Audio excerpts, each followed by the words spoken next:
October 17th, 1989, Candlestick Park, San Francisco. 40,000 screaming fans packed into the stadium for what was supposed to be just another Nirvana concert. Kurt Cobain was in the middle of Lithium when the ground beneath them began to shake. What happened next would become one of the most legendary moments in rock history. The earth moved at exactly 9:47 p.m. At first, fans thought it was just the bass vibrating through the stadium floor, but as the shaking grew stronger, panic began to ripple through the crowd. Equipment started falling. Stage lights swayed dangerously overhead. This wasn't the music. This was a 6.9 magnitude earthquake striking right beneath their feet. Kurt had been lost in the music, his eyes closed, pouring his soul into every word when he felt the stage lurching beneath him. Dave Grohl's drums started sliding across the platform. Chris Novoselic stumbled, grabbing his bass to keep from falling.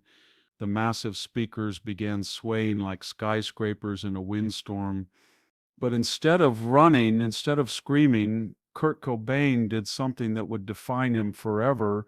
He stopped playing and walked to the center of the trembling stage. Everyone stay exactly where you are. Kurt's voice cut through the chaos, amplified by the sound system that was somehow still working. His voice was calm, steady, almost hypnotic. Don't move. Don't run. We're all in this together. Panic had been building in the crowd. People were pushing, shoving, heading for the exits. But something about Kurt's voice, something about his presence made them stop. 40,000 people froze in place, looking up at this skinny kid from Aberdeen who was standing fearlessly on a stage that was literally shaking apart.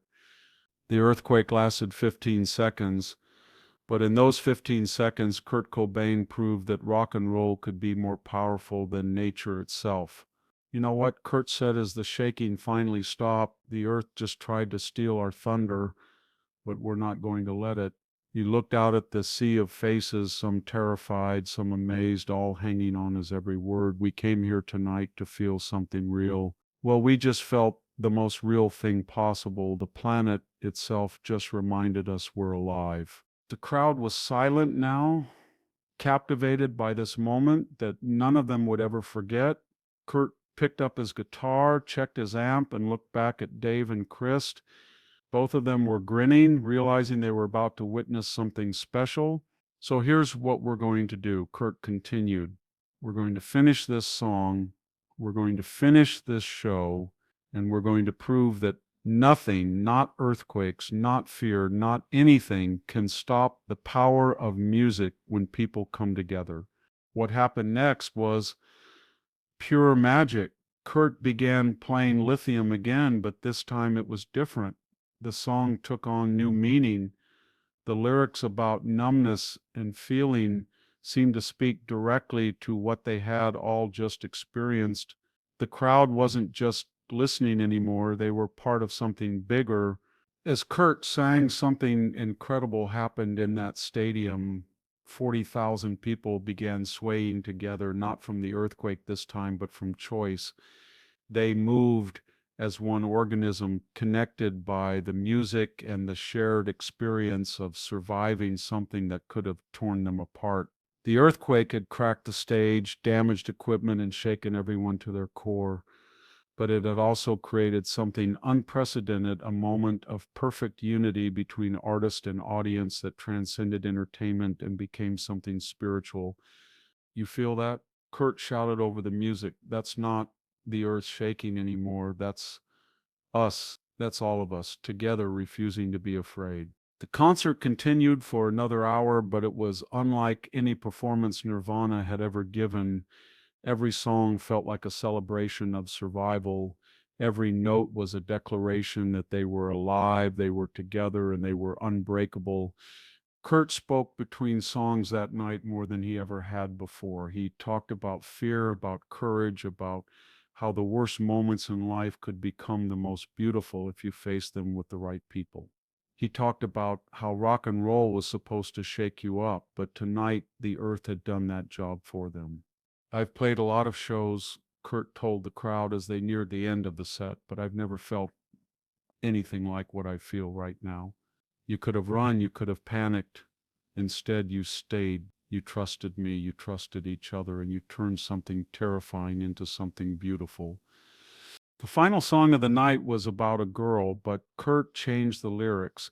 Instead of singing about a relationship, he sang about that night, about that crowd, about how 40,000 strangers had become family in 15 seconds of chaos.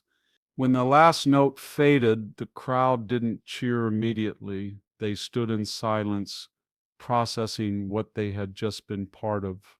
Then slowly the applause began, building like a wave until it was deafening. But this wasn't applause for entertainment. This was applause for survival, for courage, for the power of human connection in the face of the uncontrollable. Security later reported that there were virtually no injuries that night despite the earthquake in a crowd of 40,000 people experiencing a major seismic event. Almost no one was hurt. Experts credited Kurt's calm leadership in those crucial first moments with preventing a deadly stampede. The earthquake had damaged much of San Francisco that night. Buildings collapsed, people were injured, but at Candlestick Park, in the midst of chaos, Kurt Cobain had created something beautiful. Years later, fans would still talk about that night, not just about surviving an earthquake, but about what Kurt had shown them, that leadership isn't about being the loudest or the strongest. Sometimes it's about being the calmest voice in the storm, the steady presence when everything else is falling apart. Kurt himself rarely spoke about that night in interviews. When asked, he would simply say that he did what anyone would do. But those who were there knew better. They knew they had witnessed something extraordinary, a moment when a rock star became a leader, when a concert became a community, and when fear was transformed into something powerful and beautiful.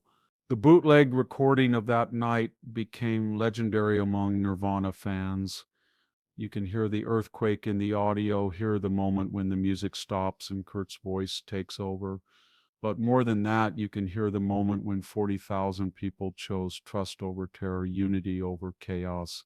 But what most people don't know is what happened immediately after the show ended.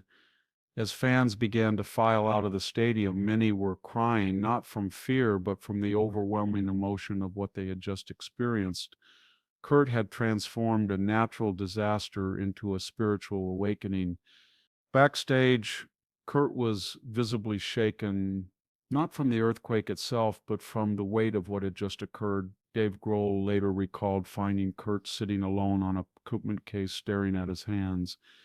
I kept thinking about all those people looking at me, Kurt said. What if I had said the wrong thing? What if I had panicked?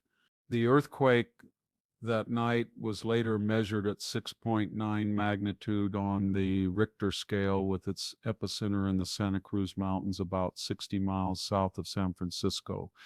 The Loma Prieta earthquake, as it came to be known, caused 63 deaths and over 3,700 injuries across the Bay Area.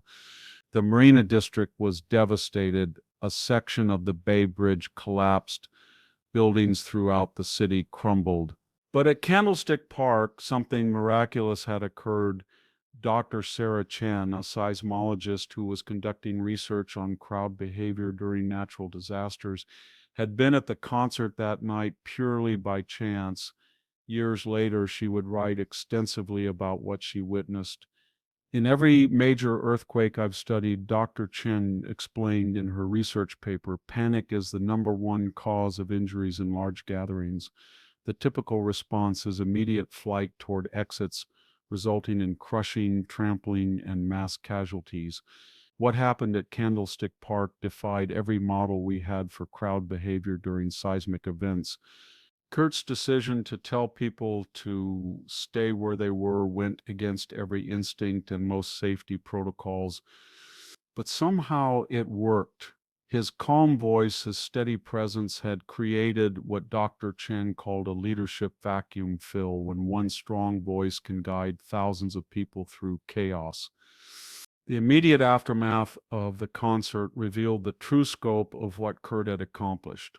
Emergency responders who arrived at the stadium expecting the worst found something unprecedented, an orderly evacuation with virtually no injuries.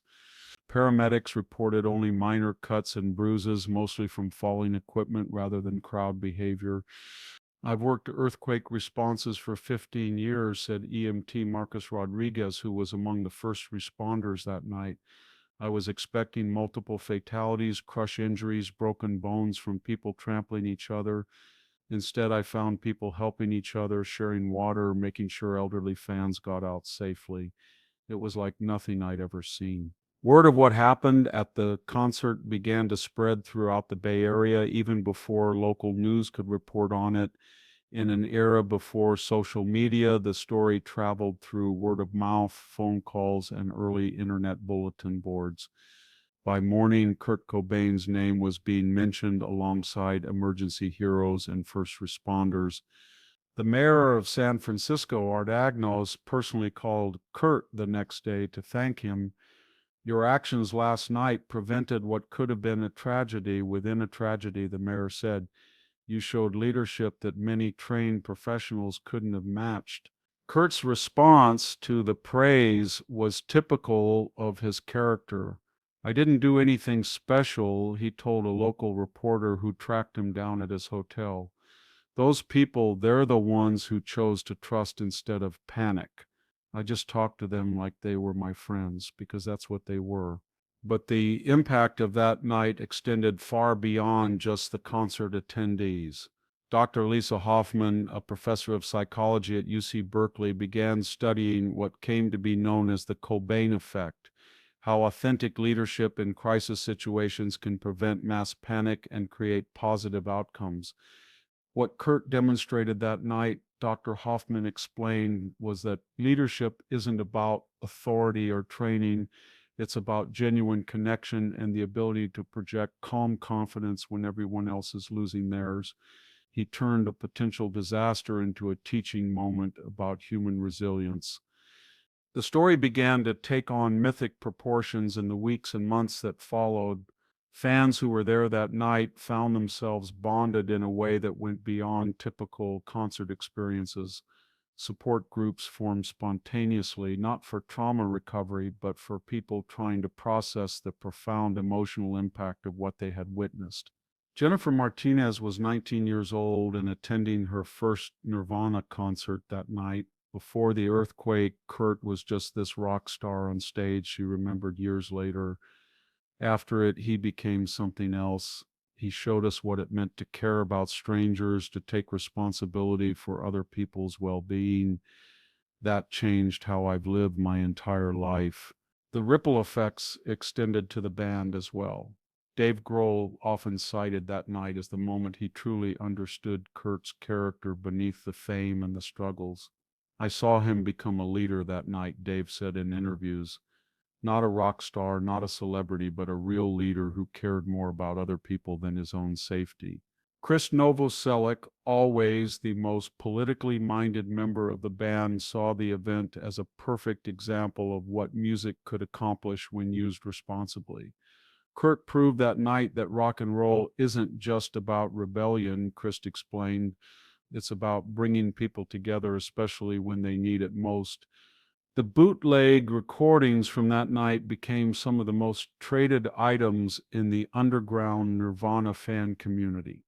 But it wasn't just the music people wanted to hear again, it was Kurt's voice during those crucial moments, his words of calm and encouragement that had kept thousands of people safe. Seismologists later determined that the specific geological conditions at Candlestick Park had actually amplified the earthquake's effects. The stadium was built on landfill, which tends to intensify seismic waves.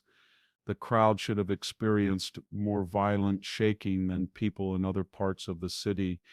The fact that Kurt was able to maintain his balance and his composure under those conditions makes his performance even more remarkable, explained Dr. Robert Kim, a structural engineer who studied the stadium's response to the earthquake. The stage was basically acting like a boat in rough seas. For him to stand there calmly and address the crowd took extraordinary physical and mental control. The earthquake had damaged several pieces of equipment, but remarkably, the main sound system remained functional throughout the event. Sound engineer Tommy Phillips, who was working the concert that night, later said it was a miracle that Kurt's voice could reach the entire stadium. Three of our main speakers were down, 2 amp racks had toppled over, and we were running on backup power, Phillips recalled. By all rights, the sound system should have failed completely, but somehow Kurt's voice came through clear as day. Maybe it was luck, maybe it was divine intervention, but that PA system held together just long enough to save lives. The San Francisco earthquake of 1989 was a tragedy that changed many lives, but for 40,000 people at Candlestick Park, it also became something else, a reminder that in our darkest, most frightening moments, music and human connection can be stronger than anything nature throws at us. 25 years later, Candlestick Park was demolished. But before the wrecking ball swung, the city installed a small plaque near where the stage had stood that October night. It simply read, "In memory of the night when music conquered fear, New October 17th, 1989. Fans still make pilgrimages to the site, laying flowers and guitar picks at the memorial. Kurt's actions that night became a case study taught in emergency management courses across the country. His calm leadership during crisis became the gold standard for how public figures should respond when disaster strikes during large gatherings. The candlestick protocol, minus keeping crowds calm through authentic communication, is now part of standard emergency response training. Kurt Cobain faced many demons in his life. He struggled with fame, with addiction, with depression. But on that October night in San Francisco, he showed the world who he really was beneath all the pain and chaos. A young man who cared deeply about people, who understood the power of his voice, and who wasn't afraid to use it when it mattered most. The earth shook that night, but Kurt Cobain stood firm. And in doing so, he gave 40,000 people a memory they would carry forever. The night rock and roll proved it was stronger than earthquakes.